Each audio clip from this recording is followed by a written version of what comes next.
No, and with that many questions in mind, we'd ask you to keep them short when it is your opportunity. And if you could kind of shout them as well, because we don't have an audience mic, so if you could project. That would be wonderful. Yeah. You project with a diaphragm, as the young lady here just said. Well, our honored guest really needs no introduction, so we're not going to give him one. We're just going to get him out here. Teddy, it's William Shatner!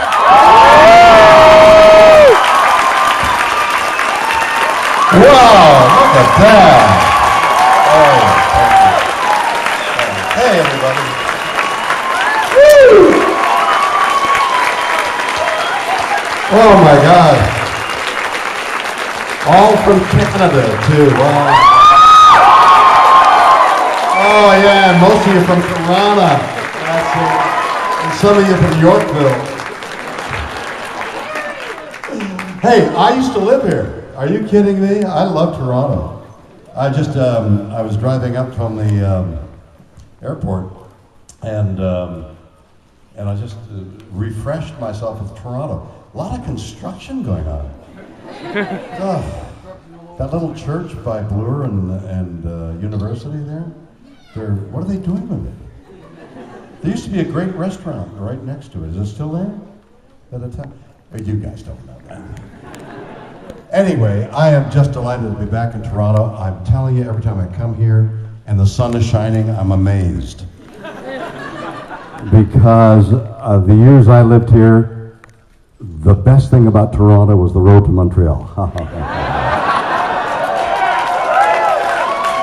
And I'm from Montreal, and there's 17 people from Montreal here. Yeah. And did anybody go to McGill? 3 people from McGill. And they go to the Students' Union at McGill? 5 people from the Students' Union. What's the name of the building of the Students' Union? It's the Shatner Building. Honest to God, they named a building after me. I used to write and produce and act and direct all the university musicals, the McGill Red, White, and Blues we called them then. I don't know what they're calling them now. And there was in this old Students' Union building, there was a staircase down to the basement. And under the staircase was the office to the Red, White, and Blue. So I was a young, vital, hormonal university student with a little office under a staircase. Can you imagine what went on? What are you two guys doing there? What are they standing there looking at me glowering? What is that? We could just leave you to it if you want. Oh, no, that was... so anyway, what went on in that office, I can't even begin to tell you. But those musicals were really good. So here I am, a Canadian who went from Stratford to the United States. Are we applauding the United States or Stratford? Ha ha ha.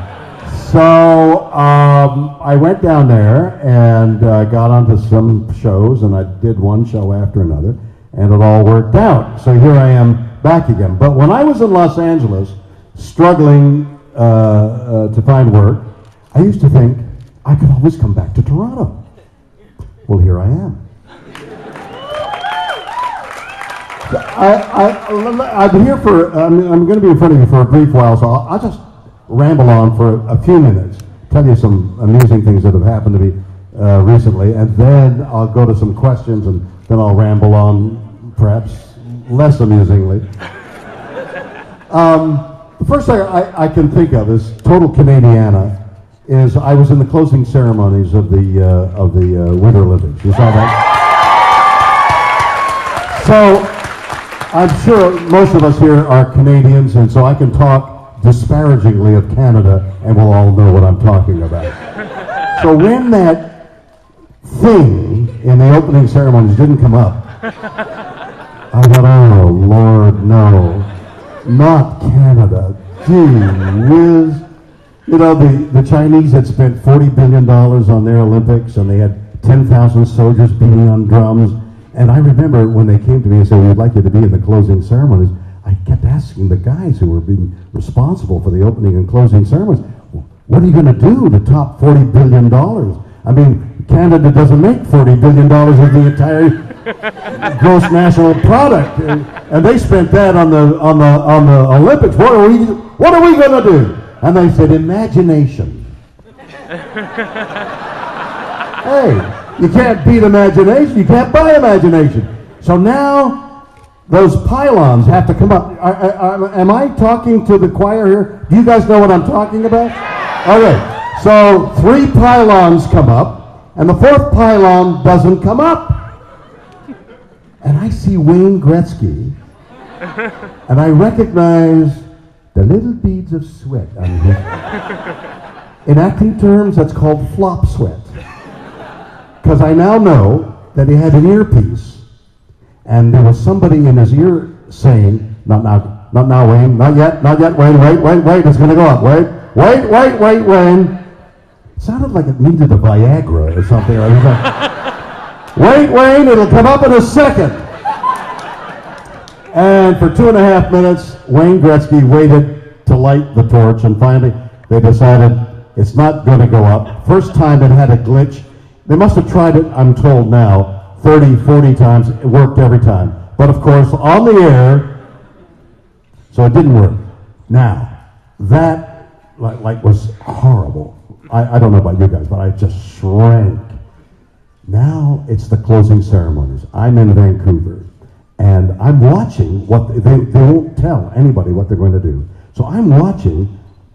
They built a stage higher than this in that arena, 10 feet, so you could walk underneath. So there was traffic going underneath the stage, and there were lifts going up and down on the stage.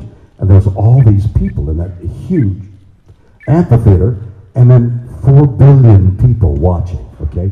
So I'm watching on a television monitor, and I see the mime, I guess from a Cirque du Soleil, come in and pretend to lift the 4th pylon, which goes up.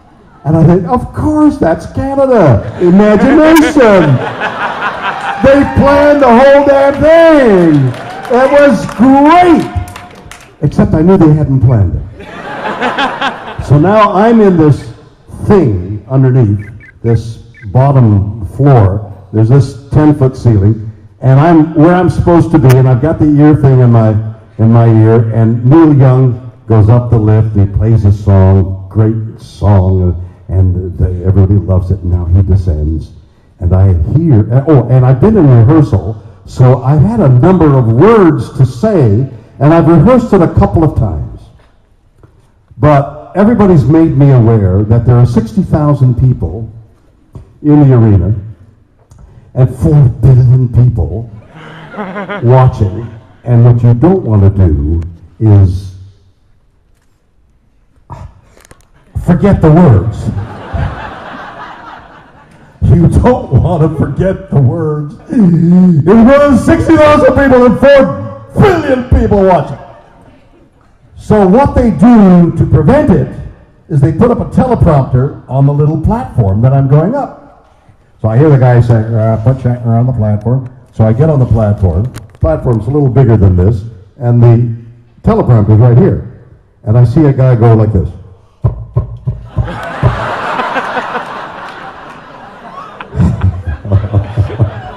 4 billion people!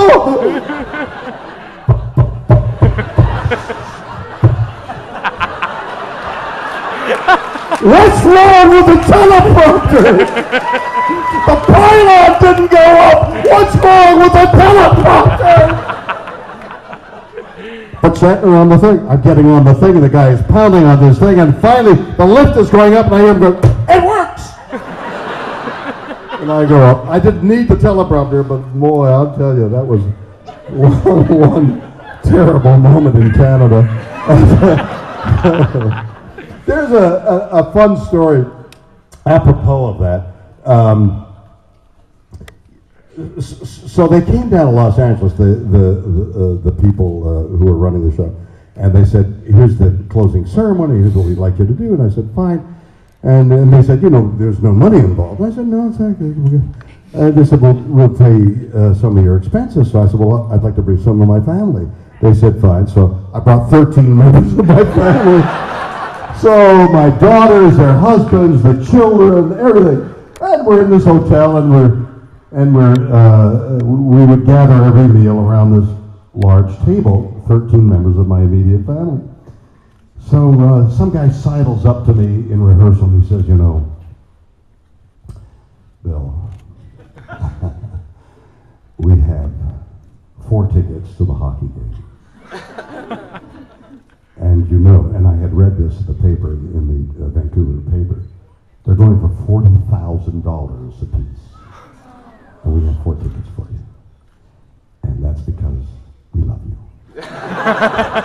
And you came up here and you're giving us your time, and you brought 13 members of your family on. But we have 4 tickets for you. So I said, oh, that's great, 4 tickets to the game. I mean, 4 times 40, what's that again? So now I'm sitting at this table of 13. I got 3 sons-in-laws and 2 older grandchildren, boys, who are athletes. And I say, look, I've got 4 tickets. There's 13 of us, and none, so that means only 4 of us can go. So my wife and I are going. Elizabeth and I are going. That leaves 2 tickets. So this is not a democracy. This is a patriarchy. And I am assigning these 2 tickets to son-in-law Joel and son-in-law Andrew, and that's the way it is. I'm sorry, folks, but these 2 guys are interested in hockey, and Elizabeth and I have to have the experience, and the girls don't care, and the grandchildren are too small, and so that's the way it is. Okay, and everybody goes, okay. And my oldest daughter, who is the mother of the 2 older grandchildren, boys, sidles up to me and says, you know, Grant and Eric would really like to go. So, you know, I mean, all right, I'm the grandfather. I'm the father-in-law, but I think grandfather has more weight to it. So, all right, Joel, Andrew. Sorry, you can't have the tickets, right? And Joel goes, what? He's an actor, Joel Gretsch, and he was in Vancouver shooting, and he told everybody that he was going to the hockey game. But not only that, he loves hockey. And I swear to God, there were tears in his eyes. And he said, I'm not going to the hockey game. I said, well, I don't know what to do. I mean, my Grant and Eric, grandsons, and he says, all right. I give my ticket to Grant, and Andrew gives his ticket to Eric, and now the 2 grandsons and Elizabeth and I are going. And Elizabeth says, Joel, I love you so much that I'll give you my ticket. That's what I said. Oh. So Joel gets his ticket. And now the 2 grandsons and Joel and I are going. And it's all worked out, and Andrew doesn't care that much, and that's great. Now I get on Saturday night, I guess it was, whatever it was, the closing ceremony, Sunday night or Saturday night. I'm there, and the same guy who said, Bill, I have 4 tickets for you, sidles up to me and says, I don't know how to say this, but the 4 tickets have been sold. I said, but Joel and Eric and Grant and I were going to go. They disappeared. Somebody had a $40,000 ticket, 4 tickets, $160,000 just lying around the tickets. I don't know where they went. So, here's what I said. I hate that actor bull stuff. I don't know how many kids are here. Bull bleep.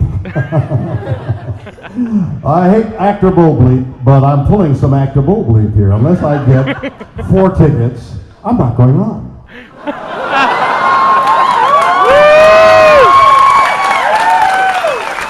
It works every time, by the way. He said, what do you mean you're not going on? I said, hey, you promised me 4 tickets. I promised my family 4 tickets. This is a very serious matter. You got to get me 4 tickets. I don't care where you get them. You have to get me 4 tickets. He turned white.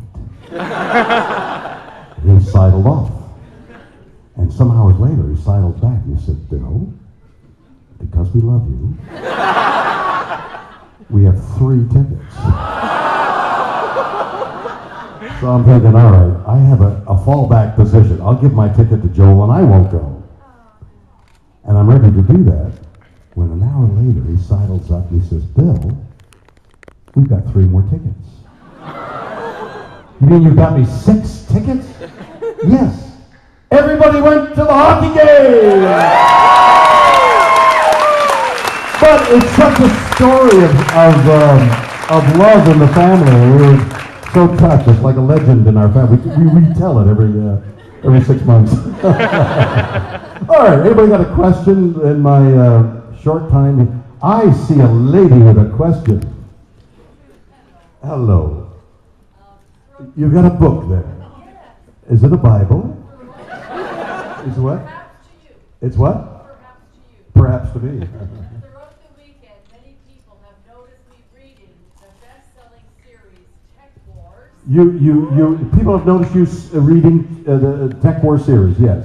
By chance, are they still in print for many others? Are they still in print? I don't know. There's comic books out of Tech War, which are continuing to come out, but the books, I don't know whether they're still in print. I sort of lose track. I do it and then I throw it over to somebody and they don't do anything about it, so thank you. Good. Yes. What was your favorite part? What was my favorite part about playing part Denny Crane? about playing Denny Crane?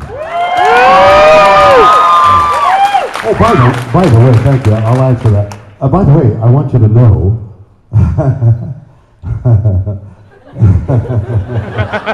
I'm laughing because I'm about to tell you I've got 4 shows on the air this year, and one of them is going to debut on the 23rd of September on CBS called Shit My Father Said, which CBS won't let us say the word, so we're saying Bleep My Father Says. It's very funny, and I think you'll enjoy it. I'm struggling with how to do a sitcom. I don't quite know how to do all that, but I think you'll find it amusing. And then there's a show called Aftermath. I don't know whether any of you have seen it on the Bio channel. It is one of the greatest things I've been associated with forever. I'm mad about the show. Aftermath, the events after something that caught our attention in the news. The DC Sniper was the opening thing. I talked to this killer in jail, the exclusive interview, and it goes on and on. I mean, the Ruby Ridge, the sniper, but the aftermath of all that. What happened to the people after the event? It's called Aftermath, and it is getting great reviews, and it's on the Bio channel. And then there's Shatner's Raw Nerve, where I've been interviewing people that is great fun. And then another here called Weird or What, which is great fun. But what was so much fun about Denny Crane? Well, Denny Crane was crazy.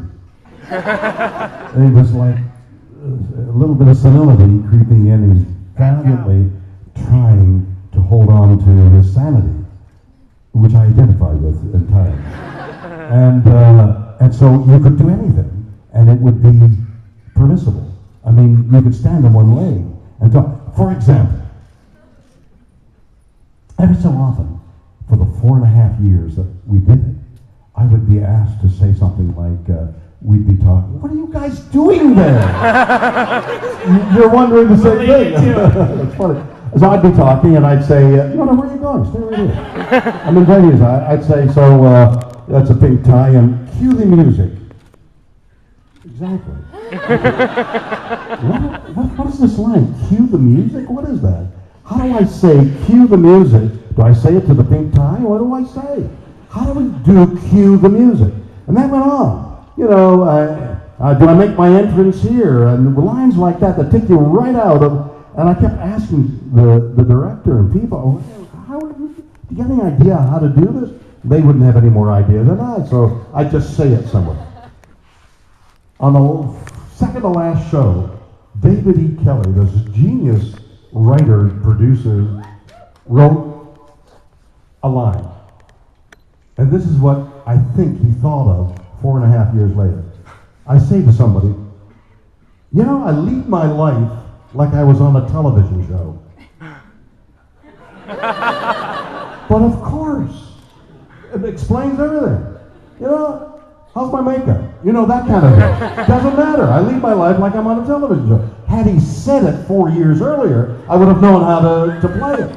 So there was all this unexpected stuff that this crazy guy could get away with and do. I'm thinking, what impression?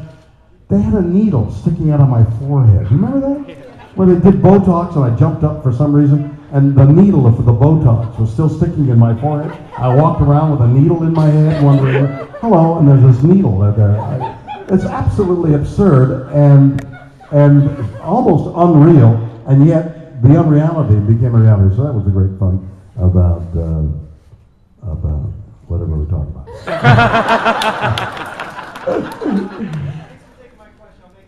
You know, since I'm taking your question, you'll make it quick? I wonder how the two relate. It's fast. You're already slow there. What's the question? Oh, yeah. He said, if you'll stop interrupting me. You know, you're right, in the Canadian sense. You're right. In Captain Kirk's odd way of speaking. Odd way of speaking? Yes? What? Whose idea was that? Well, it certainly wasn't mine. You mean you think somebody came up to me, the same guy who gave me the tickets to the game, sidled up and said, Bill, we want you to talk like that. No, that didn't happen.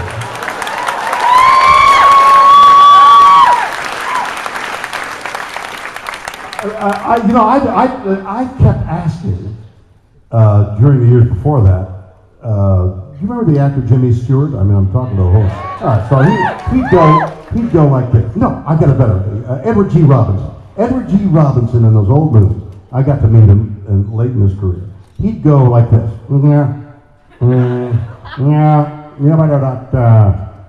Talk like that because I kept thinking, does Edward G. Robinson know he's going, yeah? Does somebody ever point out, Eddie, why are you going, yeah?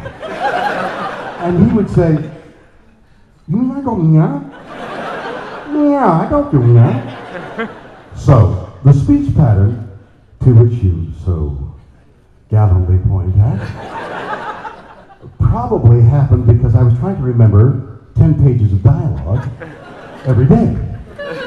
And in the pauses, I'd be thinking, what the hell do I say next?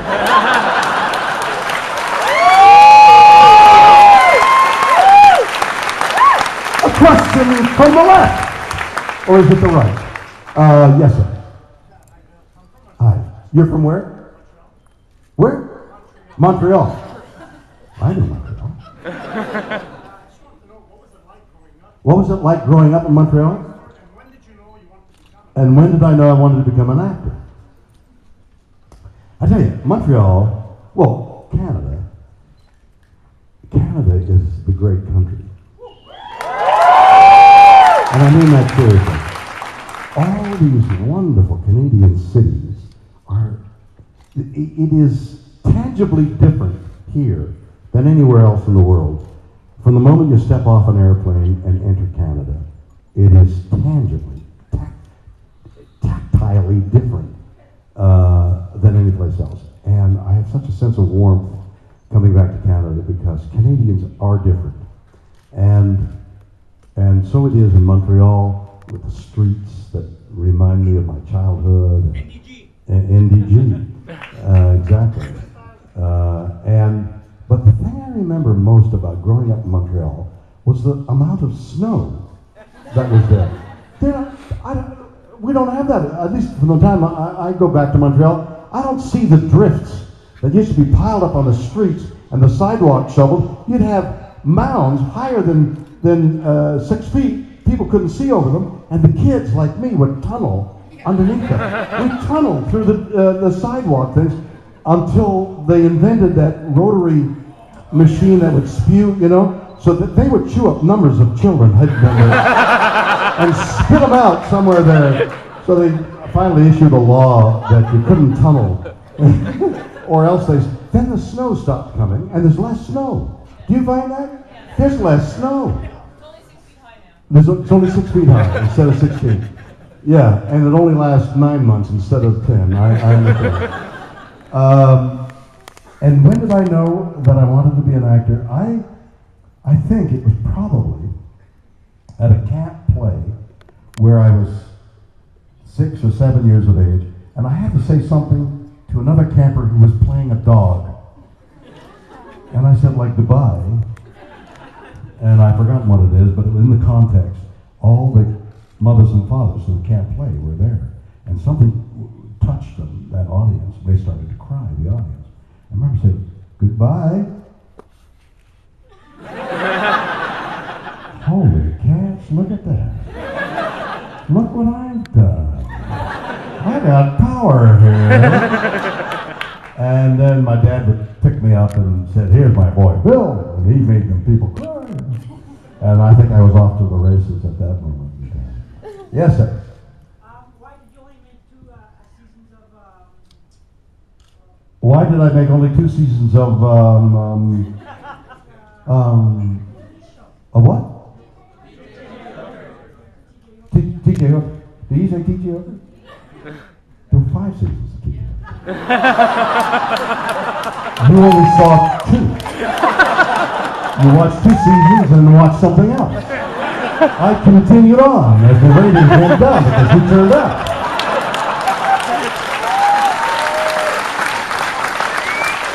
You know, a series is the longevity of a series is based on the number of people watching, and no matter what people say, oh, it's great, should be on, go on. If the audience isn't watching, the networks turn it off. We're at a moment now. This bleep, my dad says, has caught the imagination of CBS and Warner Brothers where we're shooting, and they love it. And we're in a honeymoon period. Oh, this is going to be great. Oh yeah, Emmy nod. I heard somebody say the other day, Emmy nod. Emmy nod? They love it, and we're in this honeymoon period because the ratings haven't come out yet. Because we're not on the air. Should we come out on the air and nobody watches? No, Emmy nod. And we got order for 13, and presumably they'll order what they call the back 9 as soon as they see what happens. But what happens if nothing happens? No back 9. And it's all over. So it's a function of how many people will watch. And that's why entertainment on television lives and dies. Over here, a question over here. Yes, young man. Oh, not a young man. Little old lady sitting in a chair. No, you're a young man. I got it. I'm a journalist too. You're a journalist too. As a journalist, I want to know. And as a journalist, you want to know. You're hosting Raw Nerve. You do the aftermath. Raw Nerve, Aftermath, yes. Do you pick up any techniques? Do I pick up any techniques? What are your techniques? What are my techniques in those things? Well, that's a really good journalist question. I wonder what journalism is. I don't even know what what is it? You report like what you see. I mean, what is interesting to me is, what's the truth of an event? What is the truth of anything? It's your version of facts and somebody else. I mean, we in the car down here, we were discussing a friend of mine who took umbrage at something somebody said. He got angry. And the guy didn't mean anything. And he said, I don't understand the reaction. Nobody reacted that way because of what he saw. So what is the truth of an event? How do you find the truth of something that's happened? Whether it's a car crash or a political thing or a thing in your family that somebody's doing something and you say, well, why are they doing that? What is the truth? It's a perennial question. It's an eternal question of what is the truth. And for me, that curiosity is what is my impulse in both Aftermath and in Raw Nerd. I don't have an agenda, and maybe that's what has made the people come. They see that I don't want to harm them. I don't want to get something tabloid from them. All I want to do is find out what the truth is from them, what their feeling is, what they saw, what they felt. So, a guy like Bernard Getz, the subway vigilante of some years ago. New York was in the middle of a crime spree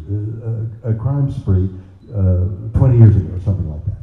And this guy is looking for trouble because he's been robbed and beaten, pillaged somewhere, and he's walking around. He's a little nerd, not little, he's about 6 feet. He's a thin, nerdy guy, but he's packing a gun, and he's looking for trouble. What's going on in his mind? What's he thinking? Gets on a subway train. What? What's he talking about? Is he coming to attack me? Do I need to be alert? Is that somebody? What's he talking about? Are we okay? No, seriously. What? I'm in the middle of a story for that. See, what's the truth? I found it entertaining up till there. So Bernie Getz is packing a pistol, looking for trouble, and he gets on a subway train, and 4 kids accost him. And he draws his gun out and shoots 4 kids in the subway train. No question he did it, and he's let off. He had a trial, and they found him not guilty.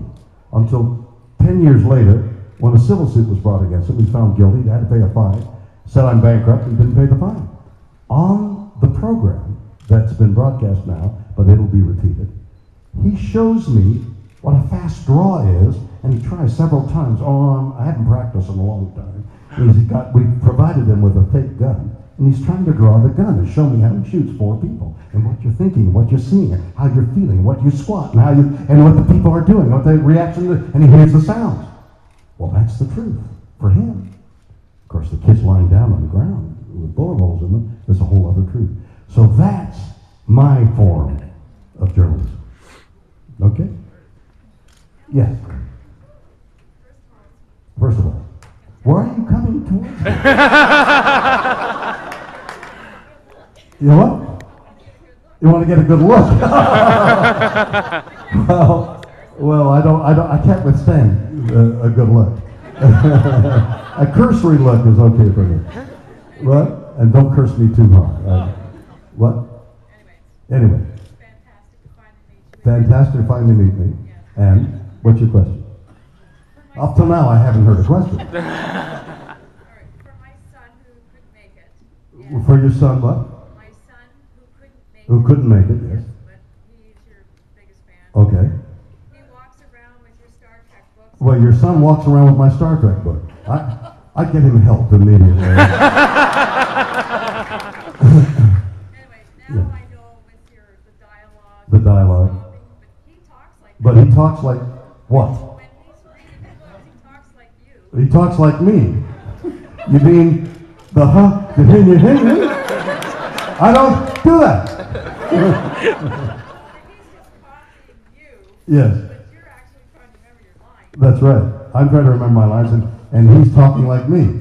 So we got a whole thing going this way. Now we know. Now we know. But anyway, what is your favorite episode? What is my favorite episode? We finally got to the question. What is my favorite episode? I never heard that question. Let me hear it. My favorite episode. You want to know my favorite episode, do you? Okay. My favorite episode. I don't have one. Because I can't remember them. It's been a long time. But what I usually say is there was one there with the bridge across the river across the bridge, the City on the Edge of Forever. what? City on the Edge of Forever? City on the Edge of Forever, that's it. City on the Edge of Forever. How's that? That is a succinct answer. Yes. Yes. Will I sing you something?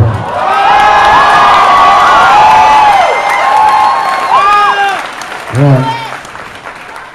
Well, you know, the question is loaded with sarcasm. Because I've kept it a secret up to now. But I can't sing. But what I can do is find the musicality in words. And so I try and make the words as poetic as they're written. But I've had an interesting experience lately. You can sit down. that praying position is not good with me. It evokes nothing but awe and wonder, I guess.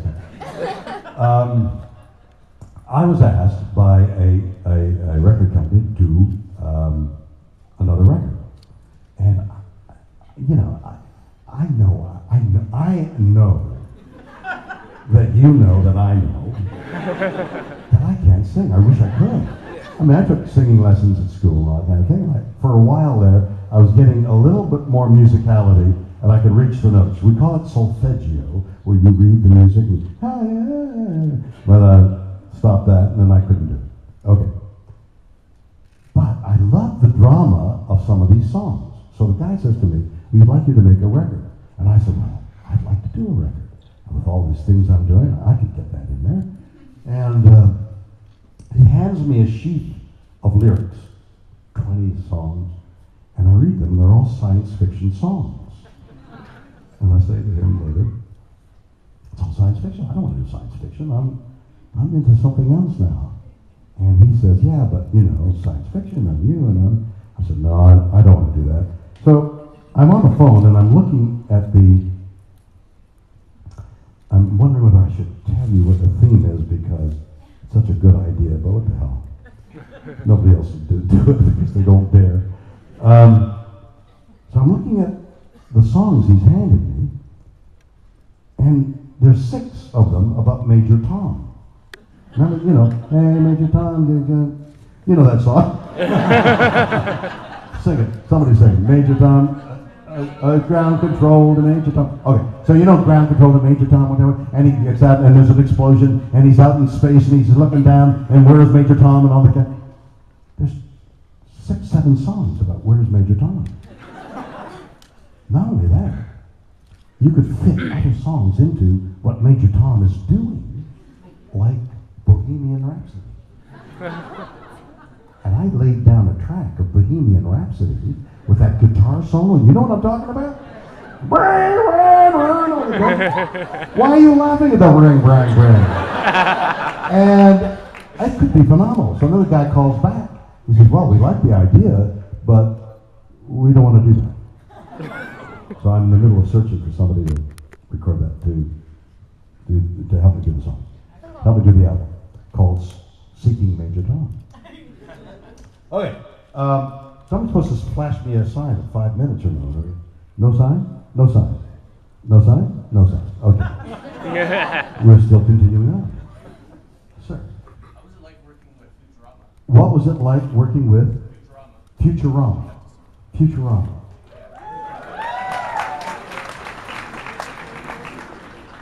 What the hell is Futurama?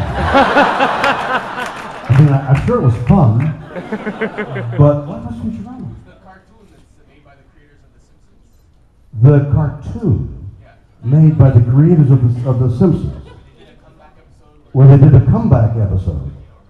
I have no recollection. I have no idea. See, here's a cool guy. He thinks I'm cool. Shatner's really cool. He did this version of The Simpsons. It was The Simpsons, right? Yeah, he did a Simpsons thing. He's really cool. Shatner has no idea what he's talking about. Shatner's really cooler than he thinks. He's so cool he doesn't even know he's cool. I have no idea. But I'm talking I'm laughing. It's so much work. The Tremblay brothers. out of Montreal do cartoons. And I'm talking to Christian and his brother, Tremblay, about doing a cartoon that I did the pilot in. I've done a cartoon, I've done a 1-minute version of I think would be a funny cartoon that we would do out of Montreal using French-Canadian talent and actors and things like that. And it could be great fun. And we're in the middle of talks about that. The cartoon would be called The Gabons, and it could be fun. That would really be cool. That would be cool. Yes, young lady. Hi, my name is Melanie. Your name is Melanie? Yes, I'm with CKCU-FM in Ottawa. And what? I'm with CKCU-FM in Ottawa. You've been speaking to USM? United States Marines? What? KCU. What? Carleton University. Oh, Carleton University, KCU. Yeah. I have no idea what those initials mean. You have to explain. Carleton is in Toronto. Ottawa.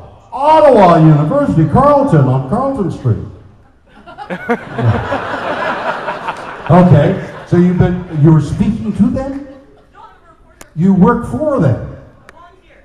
You're a what? A volunteer for Carleton University. This is arduous. And what is it you're asking? I do have a question. You do have a question, but you wanted to identify yourself first as a knowledgeable person who goes to university, and that your question is worth more than his. Well, what is it you want to ask? Quickly, because I'm dying here. I heard there were rewrites on Ship My Dad. Rewrites on did you say shit my dad? Yes. I just want to know how you feel about that. How do I feel about the rewrites? Yeah. Okay, I'm going to tell you how I feel about the rewrites on Shit My Dad Said. As I mentioned earlier, I work for David Kelly, Dave E. Kelly, as against plain David Kelly, for 5 years. I met him for breakfast one morning, and he described this role that he wanted to write called Denny Crane, and he would put it in this series called The Practice, which I had never really seen because I don't watch much television because I'm too cool. and he wanted to try it for 6 shows, and with the idea of maybe doing something else with it. I said, I'll do 6 shows because I didn't want to do another series because series is a total commitment of time, and generally speaking, all the actors really involved in an hour show lose relationships all over the place. There's no time for a relationship. If the show should last any length of time, almost invariably the relationships you have, whether it's a marriage or friendship or anything, go by the side, lack the importance that it should have because the work is so hard. So, I didn't want to do a series. The question was a rewrite. So, David Kelly apparently wrote 22 episodes of The Practice one year, all 22 scripts, hours. Never done it. Nobody ever writes 22 hours of scripts. He done it. Then he had Ally McBeal series that you may know, going the same time. He wrote all 22 of those. And in the same year, some time ago, he won 2 Emmys, one for drama, one for comedy. He's a genius. And I think perhaps for the first time in my life, I was associated with a genius. A genius. He would rewrite like this. He watched me in rushes. That's the daily stuff that we do that he would see the next day. He'd watch rushes. And this, I began to understand this later. He would see me perform, and then he'd write to the character. So the character was evolving as he would rewrite and write and rewrite for me and everybody else, of course, but this crazy character. Well, they asked me to do this situation comedy. And I had never done a situation comedy, and it just seemed like a good idea. The people who are doing it, David Cohen and Max Munchnick, are the creators and producers and writers of Grace and Me. Grace and Will and Grace. Will and Grace. It was originally named Grace and Me when I was in play. Will and Grace. So that was a popular series, which I also never saw. But I'm told it was really funny, and so I thought, these are good guys. I could like to be associated with it, and I've never done situation comedy, and I'd like to try it. So they gave me a half-hour script. I thought it was very funny, and they said on the first day, and we read it, and they said, okay, don't. I said, so I'll commit these to. I mean, I had 30 pages of dialogue, and I had 3 days to learn it, and then we were going to be in front of the cameras. And without the words, the actor is helpless. I mean, it's like a mechanic without tools. If you don't have the words, you don't have anything. What are you going to say? You've got to know the word. You've got to be facile with the words. The words have to come totally out of your mouth, so that people know you're not trying to memorize things. So I said, I'll memorize these lines. Don't memorize the lines, because we're going to rewrite them tomorrow. So I crept home wondering, oh my gosh, now I only have 2 days. Come back the next morning, almost a totally new script, totally rewritten. Okay, this is really funny. The other was funny, but this is funny. Okay, so I learned, no, don't learn that. We're going to rewrite it tomorrow. And that's Friday, and then Monday I'm in front of, no, don't worry about it, we'll send you the script. And they rewrite it again. So on Monday we're in front of cameras, Tuesday's in front of an audience. We're in front of cameras. I'm valiantly trying to memorize all these long speeches and be funny. And funny is so delicate. Funny is a sneeze. Funny is if you cough. If you in the audience go, you've ruined you just ruined my joke. See what it does? Go. You don't want to play. A laugh is a delicate, ephemeral, mystical, airy, cobwebby thing. Getting a laugh is brain surgery. That's brain surgery. Brain surgery. So that if you don't know the words, absolutely, intrinsically, you won't get a laugh. And if you don't get a laugh on a situation comedy, so, you get on the floor, I got the words, I got it, Tuesday night in front of an audience. Now suddenly this energy, 400 people are now watching me and the rest of the cast perform, and we're doing the words as best we can, and then they are cut, and suddenly I realized we're not going to do all the scenes together. We do one scene at a time and redo it again and again. So we do the scene, and then cut, okay, we're going to do the scene again, and in comes Max and David, and there's 14 writers. 14 heads are all gathered around in a little scrum, and out pops a joke, which they hand me. All right, here's new words, and just 400 people, and I've got to learn the joke. What are you doing? With a pink I tie. didn't mean to interrupt William Shatner, so I'm just following orders. Wrap this up, and then you're going to go up and sign autographs up on the floor. So when you're done the story. Sorry to interrupt. I apologize.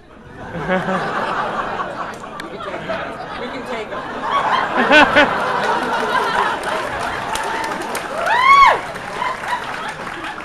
He didn't seem sorry to me at all. So they hand me a joke. and the jokes kept coming, and they were rewriting. Not only did they rewrite on a Wednesday morning and the Thursday morning and the Friday morning, they were rewriting in front of 400 people, throwing in new jokes, whatever they could think of, and every one of them was funny. One laugh after another. They were after the laughs and everything like that, and it was controlled chaos, and it was more fun than I've ever had. And I hope you have the same fun when you watch it. Everybody, thank you so much. Thank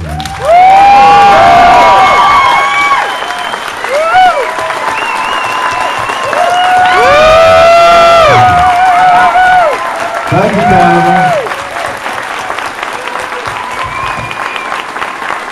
Sure to head up to the floor to get autographs and photos.